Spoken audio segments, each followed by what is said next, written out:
What's up, guys? It's Jake with churchfront.com here, and I am live on YouTube, which is really exciting. This is the first time I've gone live, and it was a Thursday afternoon. I'm in Denver, so it's just about 6 o'clock here. So let me know where you are watching this video from in the comments. I'm going to monitor that, and looks like one person, 3 people already watching. Awesome. So this video, I wanted to make a video that's just kind of a Q&A for Ableton Live and leading worship with Ableton Live. What's up, Tony? What's up, Nish and Caesar? Is that how you pronounce that? And then yeah, thanks for being there. Wow, this is fun. So I wanted to host this Q&A session for you guys. So if you have a question about how to use Ableton Live in worship, you can go ahead and leave it in the comments. And of course, introduce yourself, continue to do that as you tune in. And I also have a bunch of questions. So I emailed my email list, which has like 6,000 worship leaders on it. Hopefully you're on it. If you've ever downloaded one of my free things like pads or my Ableton toolkit, you're on my email list there. And anyways, I emailed everybody and asked them, hey, what questions you have about Ableton Live? Because I'm finishing up a course on how to use Ableton Live for worship. And I just wanted to field any questions that you guys have about it. And I have a list of questions here. I think I had folks fill out I had about 60 some odd responses the other day.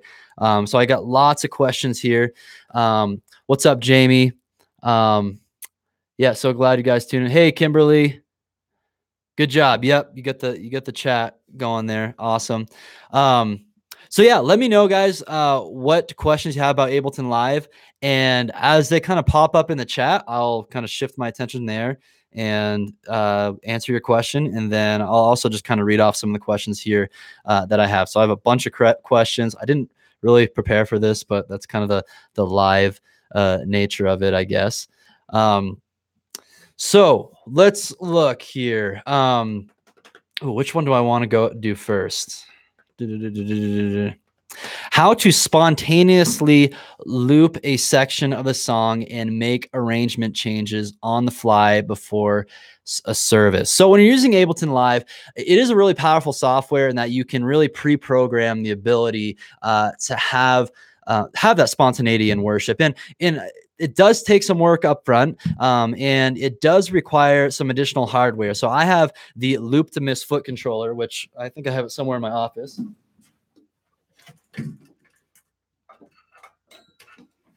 Right here. Sorry to leave you for a sec. So this is the Loop to Miss foot controller. And what I can do is assign different songs to different buttons and different sections of songs on here. And that allows me, if I wanted to, say I get to the end of a song and I wanted to go back to like the bridge of that song, I could hit the right button on this Loop to Miss controller and that'll bring me there. So I could program, sort of that spontaneity on the fly. Another thing I do is it's very common is when I get to the end of a song in Ableton Live, I just let the click keeps going, and I usually have some ambient pads underneath, and then it just will automatically just kind of loop until I trigger the next song up. So if there's a moment where I want to speak or pray, or if I want to sing another section of the song, like a lot of the times we'll like sing maybe the last chorus, maybe we'll build it up as a band again.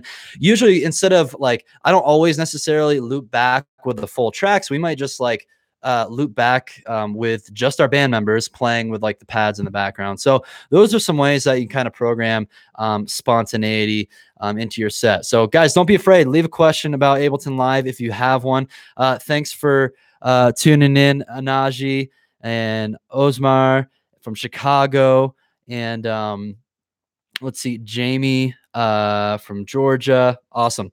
Let's keep going. So next question.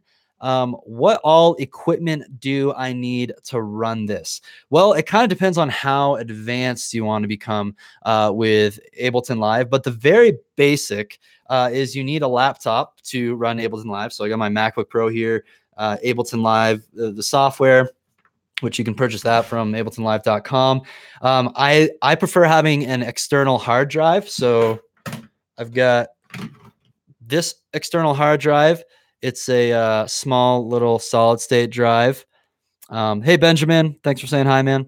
And this is where I store all my media in my project files because I don't want to bog my computer's hard drive down with all that. And then the next thing you need is a 3.5 millimeter to dual 1/4-inch cable. And the 3.5 millimeter end plugs into your laptop, and then it breaks out into 2 1/4-inch cables. And what's going to happen is your one cable is going to have your click track and cues and things that you want only your band to hear. And then the other channel is going to have your backing tracks. So that's going to go to your front of house mix. And then that goes into a DI box, usually a stereo DI box. You could use 2 mono DI boxes, but get a stereo DI box. I think Radial makes a really nice one. And then out of that DI box, you treat it like you have 2 other instruments going into your mixer. And so on your sound console, you need to make sure you have 2 available channels, one for the click track, one for all the backing tracks. And that's all you need really to get going with running a click in tracks. And of course, another important thing is to have in your monitoring too, because, you know, when you're running a click track, you don't want, what am I trying to say? You don't want your congregation to hear the click. You only want your band members to be able to hear that. And then if you want to get into some more advanced stuff, like I already mentioned, this foot pedal, this is a great thing to have with Ableton Live because then you can queue up different songs and trigger everything rather than having to have someone like manually trigger things from the keyboard.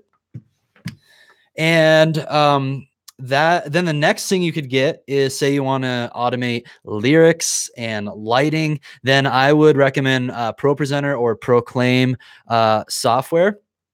And those pieces of software are able to receive MIDI commands from Ableton Live, which basically means from Ableton you can send cues to Pro Presenter and say like, hey, pull up this song, pull up this slide within that song, pull up this background or video. It's really fun because you can automate all this stuff and you kind of feel like a wizard when you get it set up. And same thing with lighting. I recommend using My DMX 3.0 that can receive MIDI commands from Ableton Live, and it works really smoothly. And you can also do that over Wi-Fi. So that's hopefully kind of gives you a better sense of the different pieces of gear and stuff that you need with Ableton Live. So let's see. Kimberly, I'm a beginner. Please advise what to try and use to start with.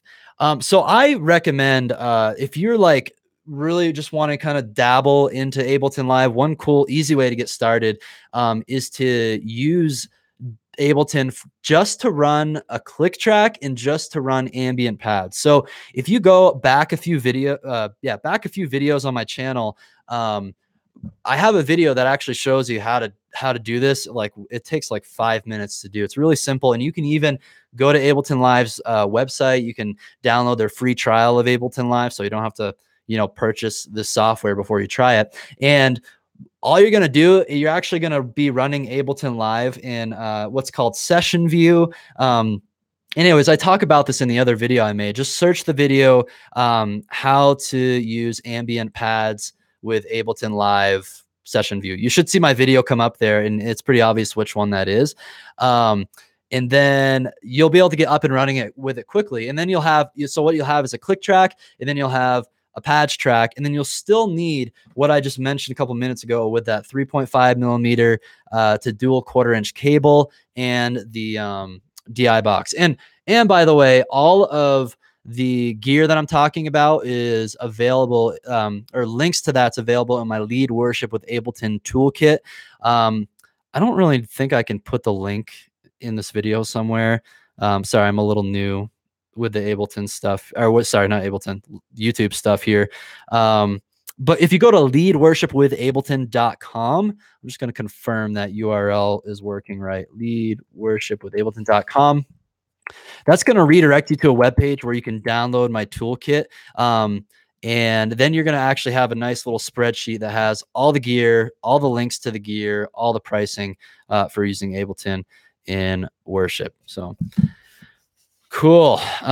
Great question, Kimberly. So yeah, go ahead and check that video out. I think that should help Can you do automated lights and lyrics on session view and arrangement view, or just arrangement view? That's a great question, Lance. So I believe, and this is my caveat. Like, Ableton is such a powerful software, and like I feel like I've spent like hundreds of hours using it, and like I know it pretty well. Like I have a course on it, but I still feel like I know like maybe 25% of Ableton's capability, because it can simply just do way more than what I need to use it for. But my short answer to your question, Lance, is you need to use arrangement view to be able to do all the lyrics and lighting automation, simply because arrangement view, the way that's built and the way that it's set up, is that you're throwing your audio files up there and your MIDI files kind of in like a linear fashion, like in a timeline. That's why arrangement view is great, because the way all this stuff works is you kind of want to see over time, okay, at this point or at this measure, this is where I want you to cue up this slide or this lighting cue. Whereas session view is more or at least what it was designed for, in my understanding of why Ableton made it, is that that's more for like triggering short like loops, in a live performance setting. So a lot of like, electronic DJs or EDM performers use that setting, and it's just like you kind of, or drummers too can use it. So even though you can run full tracks what was I gonna say, in session view, I feel like it's kind of making it do something that it's not necessarily intended to do, whereas arrangement view is more suited for that. So yeah, hope that helps you, Lance. Are there any tutorials on lights and lyrics? Yeah, I do. There are a few tutorials on my channel, so just go ahead and just go to wherever my main channel page is, or if you just search how to automate lighting and lyrics and stuff like that, I got some tutorials on this channel. Any ideas for fundraising? My church's budget can't afford certain stuff. Yeah, on ideas for fundraising. I don't know. You could go like anything. I provide a service for folks and see if they can donate. Like, I don't know, go see if there's folks like hold a church car wash or something like that in your parking lot, and just maybe have a recommended donation of, hey, $20, and I'm literally just thinking up this stuff on the fly. But maybe just think of something simple that you could have that, or people, I've seen churches do like a kind of a church-wide garage sale type of thing, and all the proceeds go to the church. Maybe you could like make an album of worship songs, and I don't know, it might get complicated with licensing and stuff like that, like making sure you have all that stuff covered. So make sure you have whatever licensing requirements are if you're going to make money off of music. But that could be another way to do it. Or maybe you could have a worship night as a band, and then you could just have an offering and and just say like, hey, we're trying to really improve our worship ministry so we can keep doing cool things with it, and trying to kind of increase our excellence as a worship ministry. Consider donating, and that's where most or all the funds will go from that. So hopefully those are a couple ideas. Oh, Clayton. All right, I can't get okay, so sorry if it's not sending, if the toolkit's not going, can you just go ahead and email me at hello@churchfront.com? Sometimes these automated things don't send as easily as they should. So yeah, Clayton, go ahead and email me at hello@churchfront.com, and I'll send you that toolkit. And then Aaron, just cast vision. Oftentimes there are funds there, but you have to make a good case for why this will benefit the ministry, growth of the church. Yes. Thank you, Aaron. That's great insight. Let's see. Make sure I didn't miss any other questions going on here.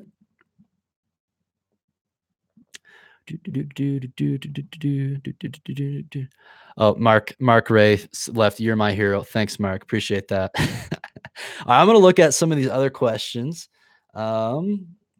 Let's see. So many good questions. Which one do I want? Can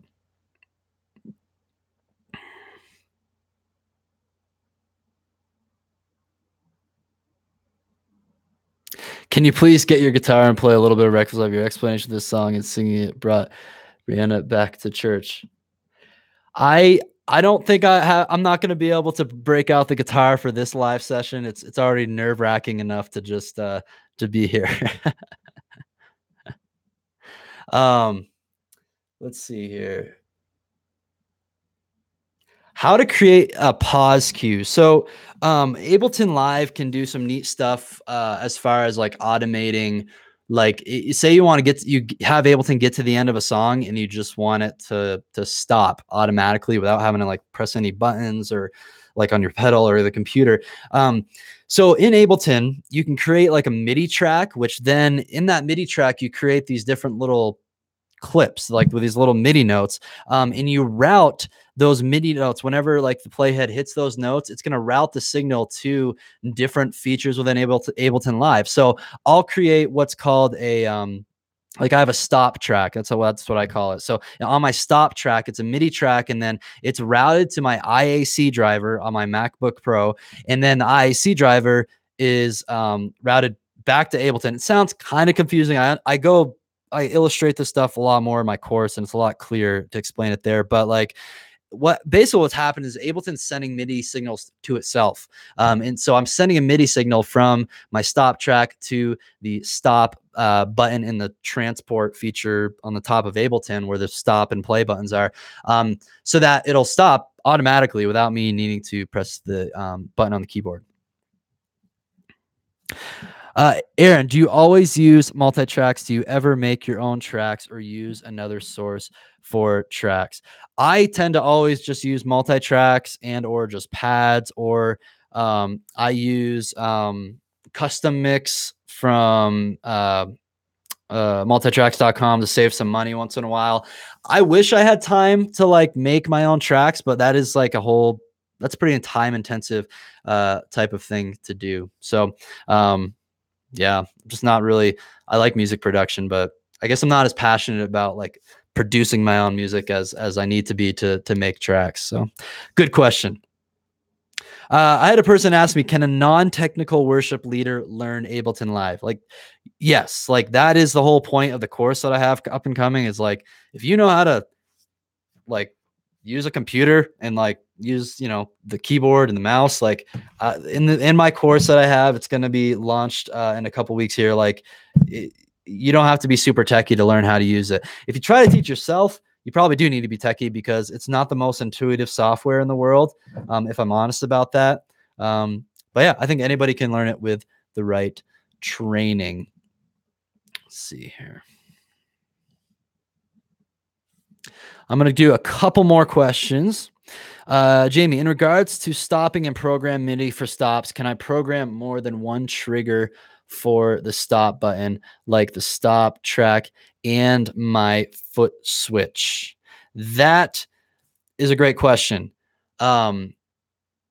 Because you're mapping a MIDI note to the stop button in Ableton Live. So I believe you just have to make sure that they are the same MIDI note. Because I've run into the problem before where I didn't make sure they're the same MIDI note, and then a mapping feature in Ableton Live can only receive one MIDI note cue. So again, this is all like, it's hard to explain this in this context without showing Ableton. But I think, so let's say on my loop to miss pedal right here, this loop to miss has a button that's labeled stop, right? And maybe, I don't know what note, I can't remember what note they have for this. But say that note is C5 or whatever.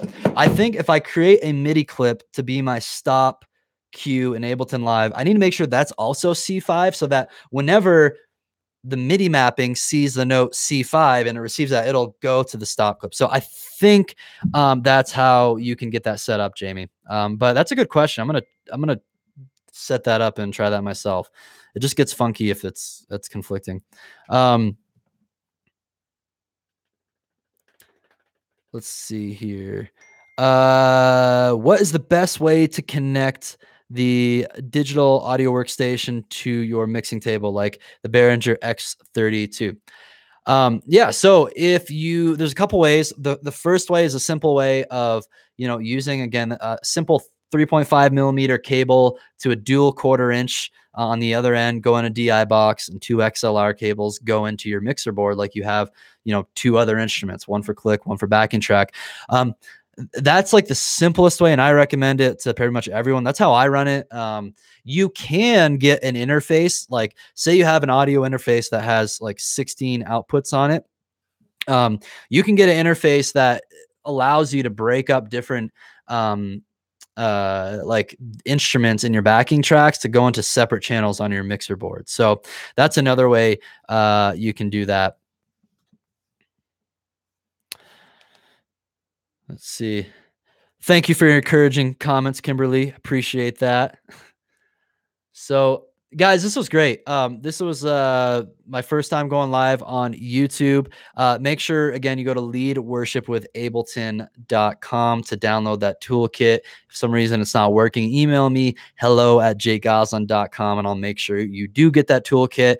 Keep an eye on your email inbox because over the next week, you're going to see some free training videos on Ableton Live. And then my course is going to be launching on May 1st. This is the first time I announced that to the public. So we already had 67 worship leaders signed up for that course a couple months ago, went through and built the course, and it's fun. Folks are getting results. And the most important thing is that they found it was like so easy to learn how to use Ableton using the course, like the step-by-step training. So keep an eye out for that and to learn all about it in the next week or two. And I appreciate all you guys. Thanks again for subbing to the channel, and have a fantastic rest of your evening.